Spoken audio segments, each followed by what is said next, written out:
I know that you're all psyched to listen to the Philanthropy panel, which is a large panel with 9 speakers.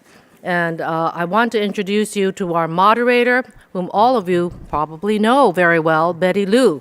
She's a TV anchor on Bloomberg and most recently started her own program called Radiate, where she interviews CEOs and C-suite executives and have very vibrant talk shows. As you know, there are over 850 billionaires in China and about 550 or so in the U.S. The wealth has been created at such speed over the last 5 to 15 years, and they're going to discuss that growth and that type of philanthropy that has developed in China, contrasted to the philanthropy that's been developing in the United States among Chinese Americans who are also highly philanthropic. We are represented by individuals both from China and the United States, and moderating that panel is Betty Liu. So come on in.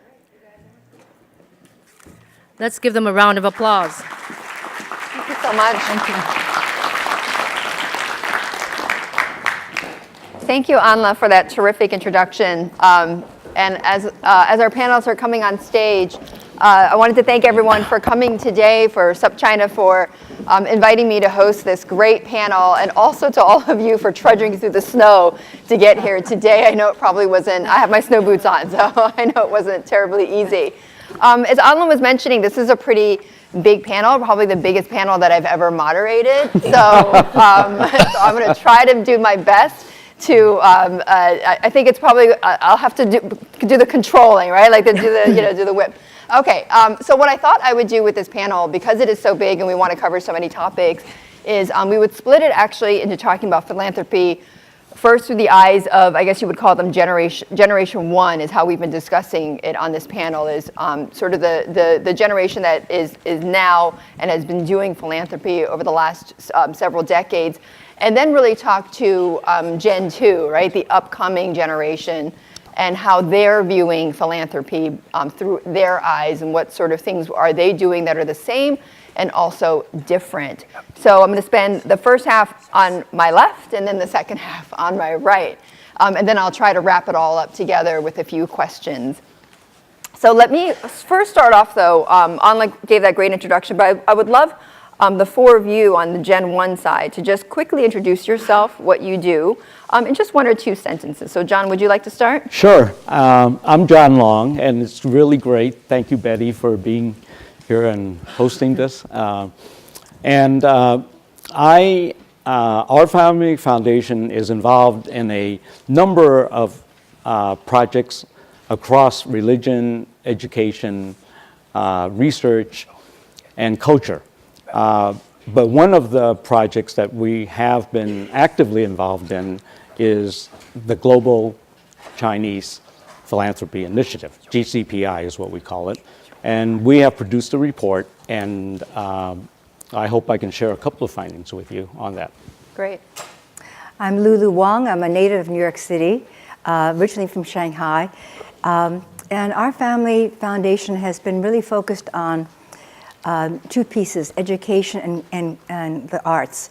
And under education, I would include business, policy, and science.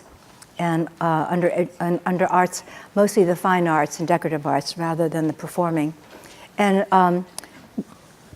one thing in common between the education portion and the cultural is an emphasis on U.S.-China and on women's engagement. So that has been our focus. Thank you. Hi, I'm Shirley Wong. I run ClassPro as a door company, and then I also am the chair of the board for UCLA, and I also do for Harvard Westlake. So I basically do my philanthropy in education, and then both Walter and I do all kinds of things. So I'm going to let him talk about it. Yeah, Shirley's my wife, so I agree with whatever she says, and then some. So Walter Wang, I'm in the water business actually. So we do try to minimize secondary pollution, water pollution, United States and Asia, especially China. Also, very passionate about extreme poverty in Africa. So we'll speak about that later. And like Shirley, also education. And lastly, most important to me is faith. So we do a lot of that to spread the good news as well. Thank you. Great. Okay, so let me start off with, perhaps a broader but basic but yet very important question. And Lulu, maybe I start with you here. Tell me what you see are really the biggest differences between U.S. philanthropy and Chinese philanthropy. Well, from my perspective, and I can speak more actually from the U.S. side because I've spent most of my life in the U.S., even though I began it in Shanghai. But from what I've observed, from my own experiences and from those of my friends who are in philanthropy, is that Chinese are very private, and things are changing. They're more open now, but they tend to begin with a family unit. Philanthropy begins at home, and then begins to ripple out to the community, but it begins at home. Whereas in the U.S., philanthropy is much more of a community-oriented interest. You look to see where you can be of help in your community, and then your generosity reaches fairly wide. John, I see you nodding your head. In your research, is that what you found? Well, yes, absolutely. And I think what our research has found is that one of the ways that we are common is in the family orientation. Right. So whether we're Chinese Americans or whether we're Chinese from China, we found that we have culture built into the way we give. And the second, I think, important observation from our study is that the number of foundations in China has just accelerated, if you will, the number of foundations anywhere else in the world. It's gone up 10 times. Now, starting Over what from period? Over a period of 7-8 years. Okay. And the phenomenon is just starting. And so China, 10 years ago, gave probably less than $100 million in charitable contributions. Today, in 2016, they gave $16 billion. And $16 billion compared to $500 billion in the US is not a lot, but if you take a look at that trajectory, I think like GDP that's caught up to the United States, we see that China in the next 10 years will rise to, or if not exceed, the level of contributions and the impact of the United States. John, in the U.S., though, what are the major, we're all very familiar with some of the major foundations here and their giving and the issues that receive a lot of philanthropist money, but what are the big issues in the U.S. and then what are the ones in China? Are they different? Are they common? What are the different areas? Well, there's a lot of common areas, Betty, and I think the place that distinguishes China from the U.S. is the level of government participation. So in China, philanthropy tends to be connected much closer to government, and partnerships with government are very, very common. In the United States, I think generally us philanthropists, we don't necessarily see the government as being our friend or ally. And so Except for the tax deduction. Yes, that's for sure. And so I think we tend to look at our projects in a little more independent sense, if you will. I think there's a lot more connection in China to merge the philanthropy with the social policy. Shirley and Walter, why don't you chime in here a little bit about your own approach to philanthropy and what John and Lulu are saying. Do they ring true to you as well? Well, I'm going to give you a different perspective and probably maybe my honest opinion. I think, before, I have to say a lot of people thought that Chinese people are not philanthropic because, a lot of people think, oh, Chinese people don't give. But I don't think that's true. It's because I think you have to look at history. Before China went through the revolution and was war-torn, so they didn't have money to give. They had to survive. So therefore, I think that's why you didn't see it giving out to other people because they had to make sure they could withstand themselves. And so now I think China and globally, even in America, Chinese Americans have money to be able to give. So that's why you see it more. So I don't think it's innate in Chinese people. It's that they wanted to stand on themselves and then after they do that, then they can go give. So I think that's why you see the huge rise in Chinese philanthropy. But they do privately give. I think with all of us, back to them saying within the family, I mean, I always remember his family had people come over to dinner. It's always like, if you didn't eat, come over to my house. I will feed you and I will clothe you. I will do things. So it's in their nature. It's just that whether they are able to give more, and now they are able to.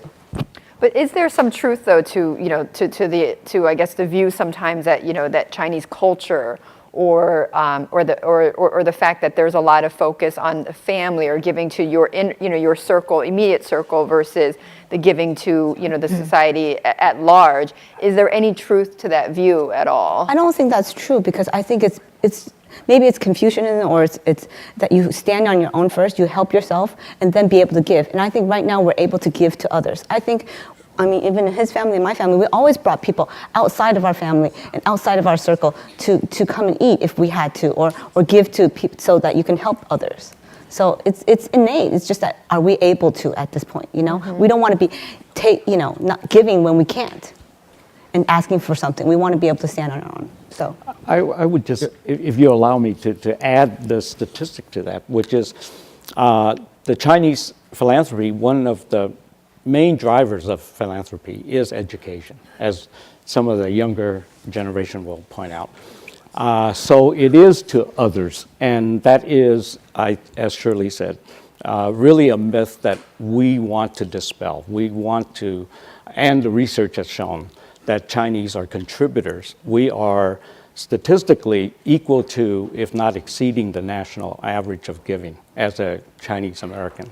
In China, as Shirley pointed out, going from poverty where you had no money, to a place now where we have 5,000 foundations is pretty remarkable. So I think Shirley's absolutely right. Well, I think the seed of philanthropy and charity, that seed is in our DNA. It's in everybody's DNA. We are made to give and to do charity. And I mean, do charity, you don't need to have a lot of money to do good for other people. Let me give you an example. In the 1940s in Taiwan, my family back then was very, very poor. My grandfather was a tea farmer, so very poor, and he didn't have much money at all. But how he did charity was that, in the 40s, Taiwan, there's a lot of vagabonds, homeless people. And at that time, the homeless people usually have a lot of disease on their bodies. They have almost nothing to eat. They have, anyway, a lot of disease on their body. But he would bring 4 to 5 vagabonds home to his house every week on average. And he would clean them, bathe them, and then feed them, and then give them clothes, and then send them away. So that's a form of charity. And he has no money. And my grandfather passed away of an intestinal issue, and my father took him to the hospital because they didn't have money. The doctor didn't treat him first, right? So he passed away because of it. So my father, whom only had a 6th grade education, swore that he would build a health institution, hospitals, to treat those who are underprivileged. So the hospital was founded in Taiwan in 1976. It's called Changgen Memorial Hospital, Changgen 医院. All right, and my father, before that, founded a company called Formosa Plastic, 台塑企业. So again, I want to repeat that I think that the seed of giving and philanthropy is in us. And how I did it, I think, follow your passion. I mean, I'm in the water business. I, manufacture, very high-tech plastic piping. So we donated the 400 miles of plastic pipe to 8 African countries. This was done more than 10 years ago. I'm in joint cooperation with the United Nations and Millennium Village with Jeffrey Sachs at that time. And now these pipes are delivering water to over 350,000 people. And we only did it for $8 per person. Its pipe will last the ground forever. So it has a huge impact to minimize extreme poverty because it's the concept of instead of giving them fish, teach them how to fish. So I think follow your passion, follow whatever you're doing, follow your heart, and then I think everybody can make a huge impact. Lulu, I want to ask you, you've been giving for so long, and you've been such a prominent figure in both the business community, but also for Chinese Americans, Asian Americans. Tell me how your giving has changed and your goals have changed through the years.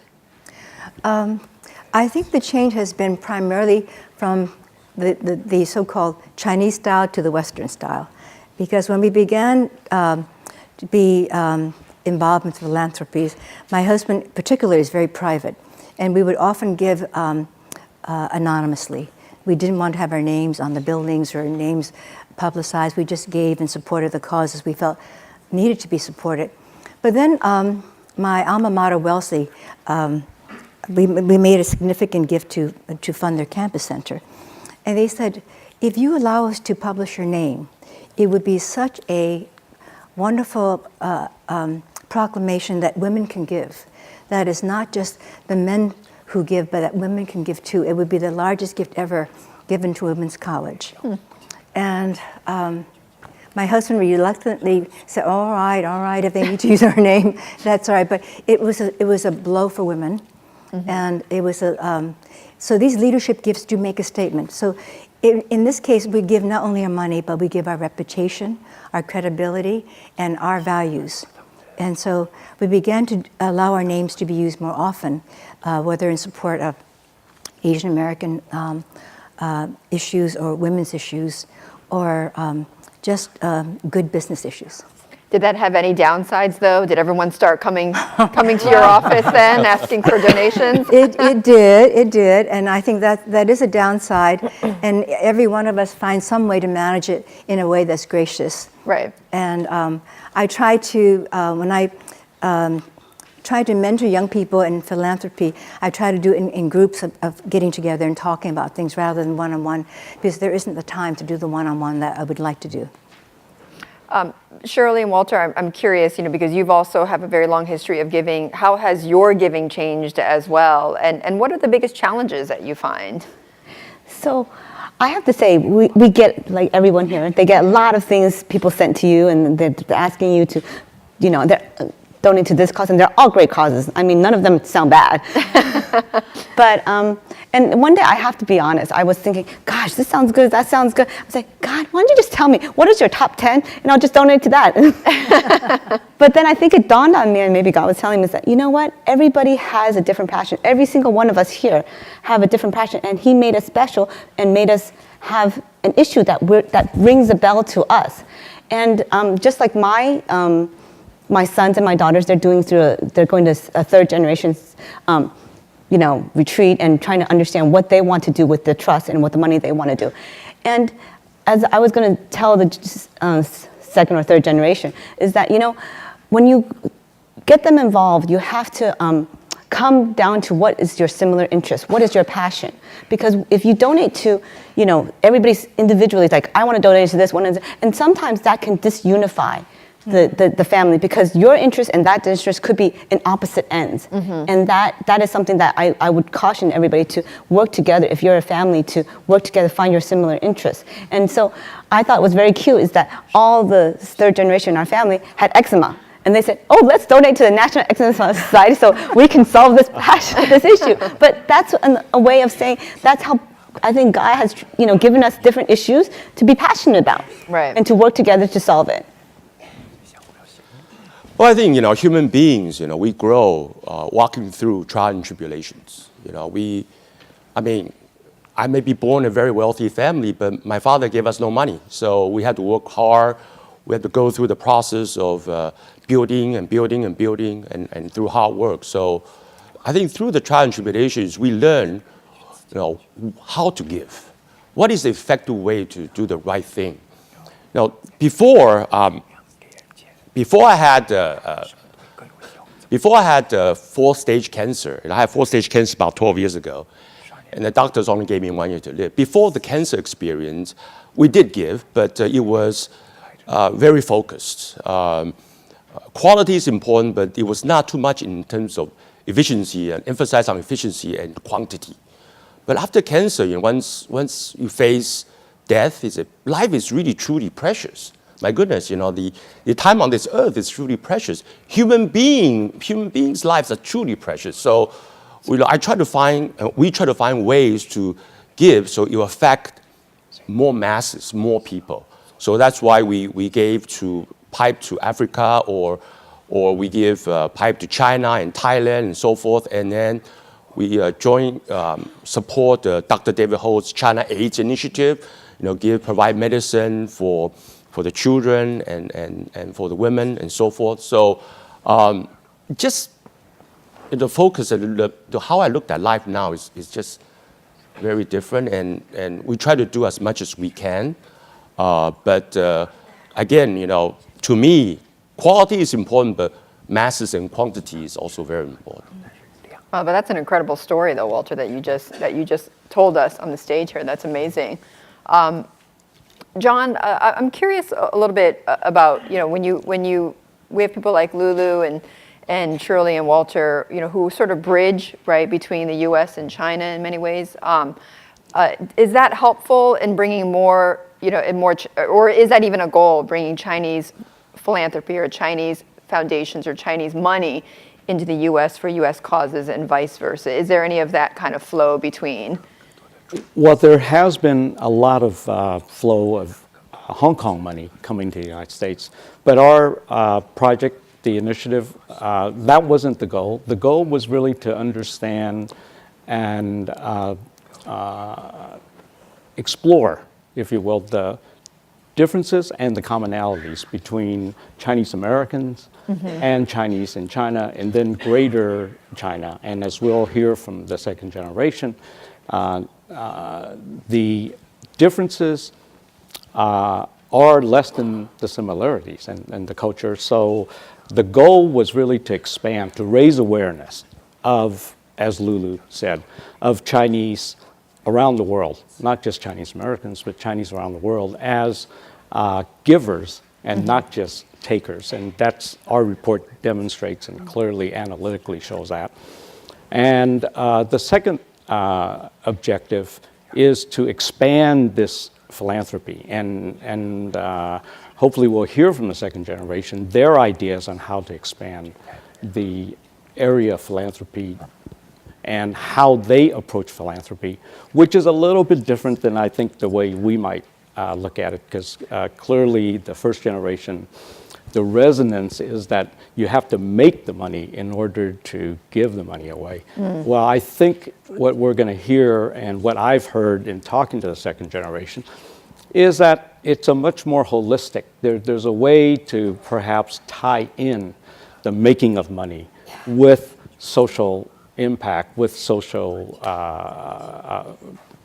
good. And so I think, like life, we think differently than our parents, and I'm excited that the next generation is going to pave their own way, find their own commonalities, as Shirley said. And our family foundation, for example, was really established on principle. Marilyn, my wife, was here, and I didn't set up a foundation to focus on any specific project. We had a number of passions, if you will, but we wanted the foundation to unify the family. That was one of the principles. And so there's just so many different models of so many ways of being philanthropic, and I think and I think as a culture, the Chinese around the world can really make a big impact in this area of philanthropy, and therefore bridge relationships and bridge misunderstandings. Just a couple of more questions, and then I'm going to turn it over to the next generation, because I'm eager to hear from them. You mentioned the differences, even if they're slight. What are the differences between Chinese American givers and Chinese givers? What were the most salient differences? I think philanthropy today in China, but I should really defer to Walter and Shirley and Lulu knows more. But in terms of what our study is showing is that their giving is much more pragmatic, if you will, They're Okay. still at the point where they want to solve problems, they want to attack issues. We tend to be a little broader. We think a little more long-term in terms of research, in terms of things that are not so concrete. So I would say that that's one difference. The other one is, as I mentioned before, the role of government and how in China, giving and the government, because the role of the government in China is different than the role of the government in the United States. And I think understanding that bridge and understanding that culture and understanding that context starts to lead into the DNA that Walter's talking about. Okay. And so Yeah. that's another, we tend to be more look at the world, Right. try to save the world. I think A little more idealistic, perhaps. A little more idealistic, yes. And would any one of you like to address that question of the difference between Chinese Americans and U.S. before I turn to the panel, Lulu or Shirley? I do think Chinese have always been very practical. And I think one form of philanthropy I see among the Chinese is, as John says, it's very much how does it affect my family, how does it affect me? And very often the Chinese who believe so much in education will underwrite the universities and colleges that they think their children will be interested in, that they themselves have been educated and benefited by. So there's a real, very tangible connection, whereas I think Chinese Americans tend to look at institutions and say, this is a great institution, it's bringing art to the community, it's bringing healthcare to the community, I want to support this institution. All right. Terrific. Now, this doesn't mean that we don't want to hear from you, the rest of the panel, but I do want to give this side of the room a chance, because we mentioned, and John, as you so eloquently put, there are some differences with the second generation, I guess you could say, or the next generation of givers. And by the way, if you have a point, please chime in at any moment. But just like I did with this group, if you guys could just quickly introduce yourself, 1 or 2 sentences, that would be great. And Ben, who's on the panel as well, will have an interpreter translate for us. Hi, everybody. Thank you for having us here. My name is Adley Chan. I am an assistant professor of clinical occupational therapy at the USC Mrs. T.H. Chan Division of Occupational Science and Occupational Therapy. That's the longest. Long titles and long That's names. the longest. But it may not be immediately clear why I'm here, given my title, but full disclosure for anybody in the room who's not aware, my father is Ronnie Chan. So that will probably ring some bells and explain a little bit about why I'm here, and I'm sure I'll be able to share more about it later. Okay. So I am Christy Chen. I started my own foundation and NGO, a nonprofit organization focusing on helping Chinese kids to get better qualified educational resources and helping those women and girls who couldn't go to school or couldn't decide what they should be doing in the developing country to get more promoted social status. And now I am a VC investor in Silicon Valley, focusing on impact investing. Hi, my name is Vivian Long. I'm the Director of Programs for the Long Family Foundation. And in my role, I oversee all of our grant-making activities. And our foundation was set up in perpetuity, so I'm also responsible for managing the transition of being primarily principal-directed to being more intergenerational. Hello, 我叫牛奔。我的基金会是于2015年3月份在北京成立，是中国唯一一个以2代为主、以家族为主的一个2代成员成立的家族基金会。Good morning. My name is Nguyen. My foundation is the only second generation oriented foundation set up in Beijing in March 2015. 我们主要关注的是儿童下一代成长。Our mainly area of work is to help the next generation grow in an all-round way. 通过支持儿童福利和青年创业 ，through supporting child care and job creation for the youth. 以有效慈善推动社会进步。through effective philanthropy to promote overall social progress. 所以我们的主要领域有3方面：儿童关爱、青年创业和家族慈善的研究与倡导。Besides child care, youth job creation, we also do research on philanthropy and try to play an advocacy role to encourage all high net worth individuals in China and even more people to develop the habit of giving. Thank you. All right, great. So let me open this up first to the panel, and I want to open up to any one of you to answer this question, which is, what do you see from your view? You know, we've heard from the other side about what they see are the big differences. What do you think are the, very basic question, big differences between the older generation, I guess you could say, and the younger generation when it comes to giving? And I'll just pause so that we can have the translator. Would anyone like to answer that question? Don't be shy. Well, for me, I think one of the bigger differences for me is that I'm in academia, so I'm not making a whole lot of money to be able to give away. But what I'm doing is my work at USC is coordinating the Chan Division's China initiative. So we partnered with Peking University in October 2016 to help them develop their own in-house master's degree program in occupational therapy. So for me, it's more, I guess, a commitment of time and knowledge and expertise rather than money, because that's what I have to give right now. Mm-hmm. I think if I stay in academia, I won't have a whole lot of money to give ever. But, who knows? I'm still only 33, so there's plenty of more things I can do. I don't know if anybody else wants to. Vivian?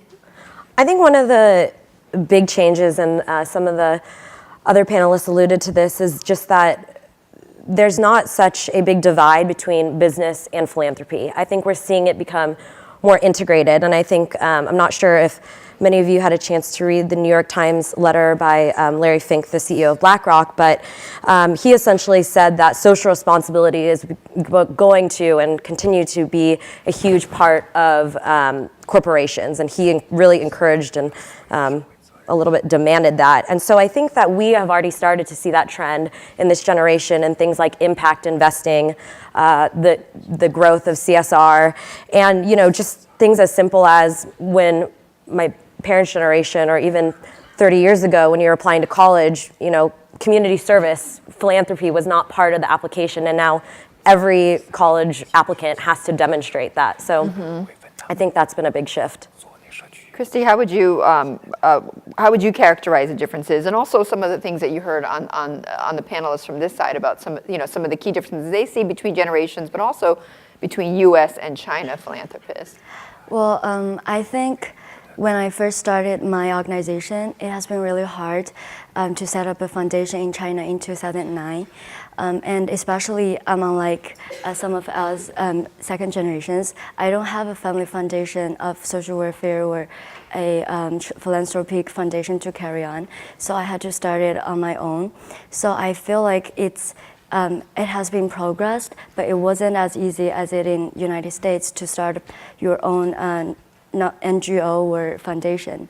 And also in United States, I saw a lot of grassroots. I saw a lot of young people. They might have no big name, a big last name or big backgrounds, but they're still giving. They do a lot of things on their own. They encourage people in their neighborhood, in their school, to do it with them, or they arouse the word or the awareness around the word. Like people, I remember earlier, there was a ice bucket challenge for ALS. Mm-hmm. So that was, I think, one of the ways that our generation is doing philanthropy, is that they raise the awareness of the word. It's cross-border, it's cross-nation, and everybody can do it together. What was the biggest challenge you faced starting from scratch, essentially? Yes, so when I started doing it, my family, they are encouraging me, but they told me it's not easy. It's going to be hard. And especially I started when I was 16. I was really young, and I had to go back to talk to the local government where we deliver our help in China, and they don't treat me as a adult. I wasn't either. So it was really hard. I had to be brave to deliver my purpose. I need to tell them my incentive, my intention, and what do I do. And after a few programs that we did, we cooperated with them, and they started trusting us. They started to give us more opportunity, more access. Right. So you faced an initial hurdle of getting that traction. Yes. Ben, I want to ask you about the issues that are important in China. What have you seen are the big differences between giving in China and giving here in the U.S.? What have you observed are the biggest differences?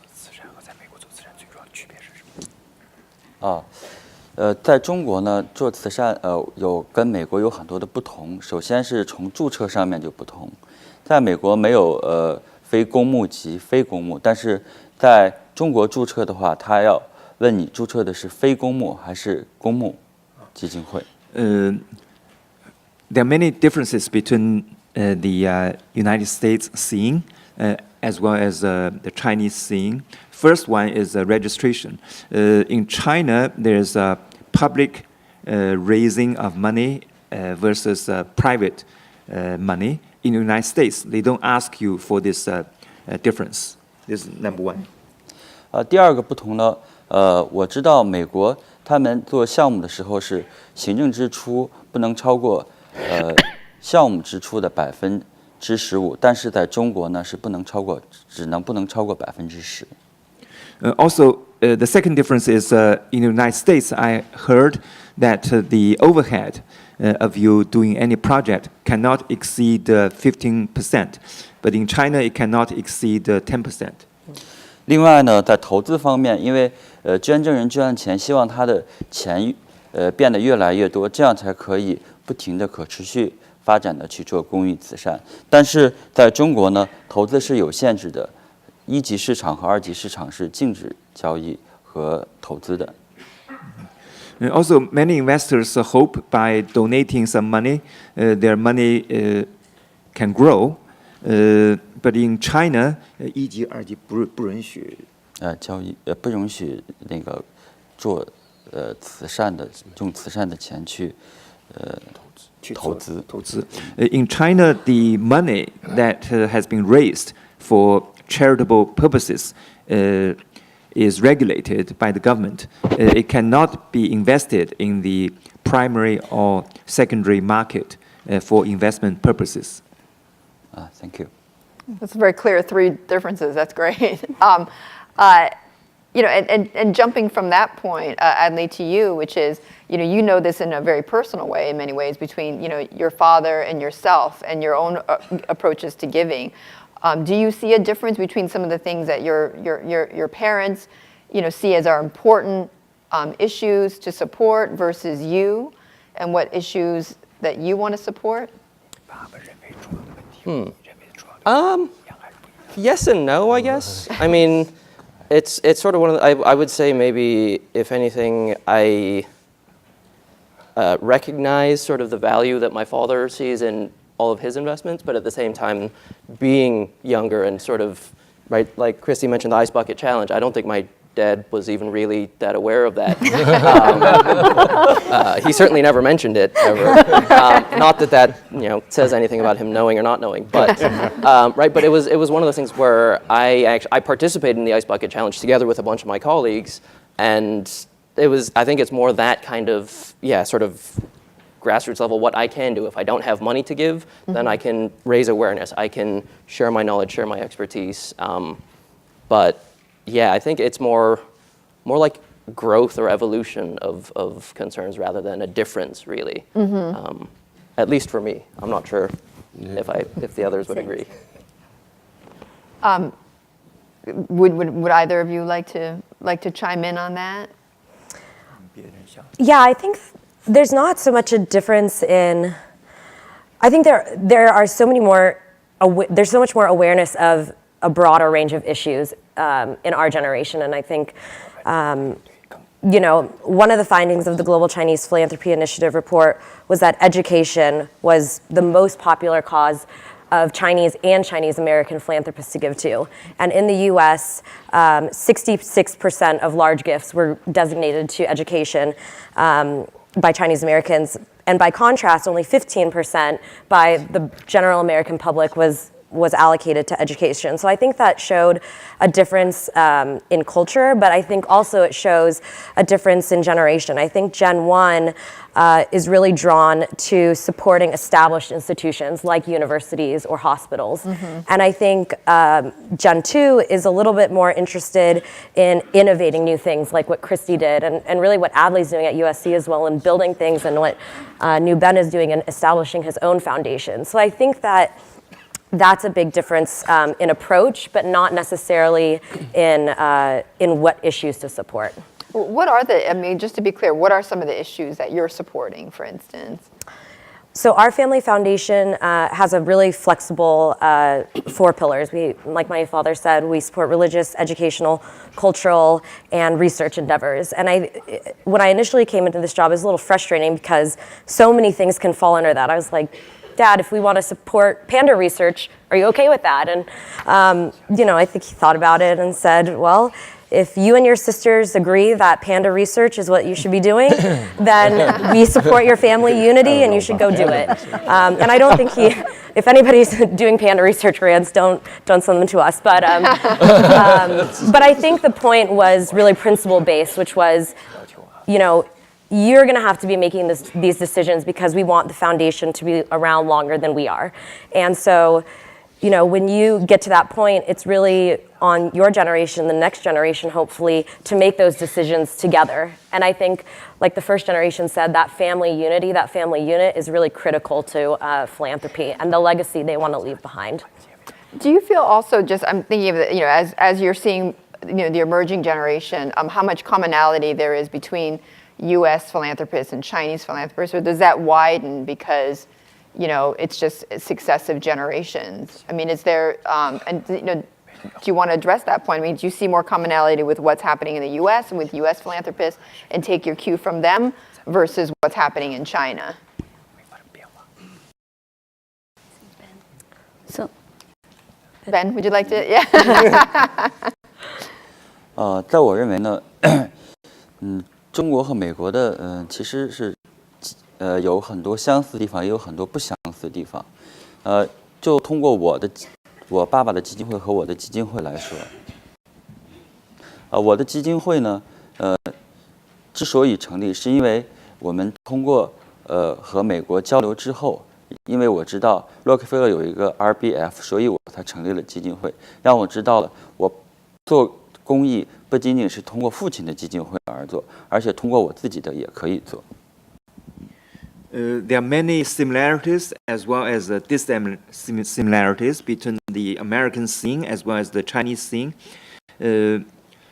In China, my father had a charitable foundation, but after I visited the US, through my interaction with the Rockefeller Foundation, I realized they had a RBF project, so I decided to set up my own charitable foundation to be completely separate from what my father is doing. 所以的话，在我父亲做他的基金会的时候呢，有很多的领域我们也是关注的，而且我们一致认为，我们之所以做公益，是因为我们想通过慈善，然后去解决更多的或者是去帮助更多的人，所以我们经常说，让先富起来的人必须得先善起来。Even though there are many philanthropical goals that my father holds that I support, we always advocate we should try to ask those who become rich first to be the first generation to become givers. So this is one of the slogans that we have put forth. 接着说，你说不同的地方呢？不同的地方呢，是因为大家都知道中国和美国的国情不一样。中国要做一些事情呢，必须要得到政府的去支持，但是呢，在美国呢是可以不通过政府直接去做一些事情的。The main difference, as far as I can see, as it was pointed out before, that's the role of the government. In China, many of the things we do have to be somehow approved by the government. In the United States, as long as you abide by the law, you can do anything you want. We hope, right? Almost anything. Almost. Right. 不是。I'm going to ask one more question to wrap it up, and then I wanted to just ask all the panelists a couple of questions. But this is less about U.S.-China differences or U.S.-China philanthropy, but more just about generation. Do you find it that more and more of your peers are interested in giving and setting up foundations, even if they don't have $1 billion to give yet, but do you feel like that there is more emphasis on that? I mean, Vivian, you were mentioning a little bit about that, particularly as you're applying for colleges, how much giving is a part of the consideration. But do you find that that is growing, or do you find something different than that? I think so. I mean, again, similar to the ice bucket challenge, right? I think we're all kind of realizing that we don't have millions, thousands, maybe even hundreds, tens to give. But again, if we can raise awareness, right, with the YouTube and Facebook, whatever campaigns, maybe I'm showing my age because their kids are using other things these days. But I think there's a general greater sense of awareness. At least I feel it amongst my friends, and even I guess now as faculty at USC, even amongst the students. I'm seeing a lot of flyers around the place saying, hey, there's these causes that we want to help out. Let's do this, let's do that. There's a lot of student organizations coming together to try and either raise awareness for something or to provide what knowledge and expertise the students do have. So we have a student-run clinic where they help the less fortunate who don't have insurance, who don't have access to healthcare otherwise, and they just volunteer their time. I think it's on weekends. I don't actually know the details of it. But so I'm seeing a lot of these kinds of things coming out of my generation, and I suppose, I don't know if they're still my generation, if they're my students, but right, I'm seeing it a lot all over the place. So. Yeah, I think so too as well. I remember there's a Teach for America. It has been in the United States for many years. And nowadays, there are a lot of people talking about Teach for China. And I also have a friend who just graduated from Yale. He started another organization called Serve for China. So they encourage students who graduated from a college degree or master's degree to go directly from their graduation to a rural area in China, and they become a teacher in a local school and also helping with the quarrels with the necessary clauses in their local families. And Chinese government is very highly supported to this program, so they are going to offer those students who devoted 2 years in the rural area with a master's degree from the Chinese Agricultural University. So that brings more and more people devoting their times, their efforts to that program. So I see more in that trend. But what I would like to say is I'm very, very grateful to the people who are willing to receive support from us, and I would like to thank the times, the era in which we live and under which we are able to give. 我想说，您在问谁是你的榜样？我认为每一个慈善家都是我的榜样，因为更多的有需要帮助的人，所以因为有了他们，所以我们才变成慈善家。所以我呢，作为一个慈善家是施者感恩受者。You asked me who I kind of emulate and try to learn from. In fact, all philanthropists are my models. But I really want to emphasize that instead of being kind of condescending to the people you help and support, I'm extremely grateful to anybody who gets any support from us.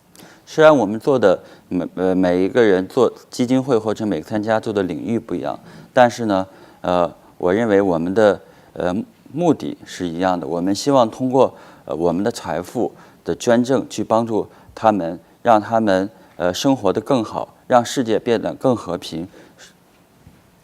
Even though we work in different areas, the goal that guides us, I think, is the same. That is, through our philanthropical deeds, we wish to change the condition of the recipients, to change the human condition, and therefore promote greater peace in the world. Thank you. Thank you so much, and that's a great way to end this panel. Thank you to all of our panelists for a fantastic discussion. Thank you. Thank you, Betty. Yes. Thank you, Betty. Thank you all for such a wonderful discussion, and I urge us all to think about how we can step up and help our respective community. Next, I would like to invite Anla Chen, CEO of Chop China back, and she's gonna introduce our keynote speaker.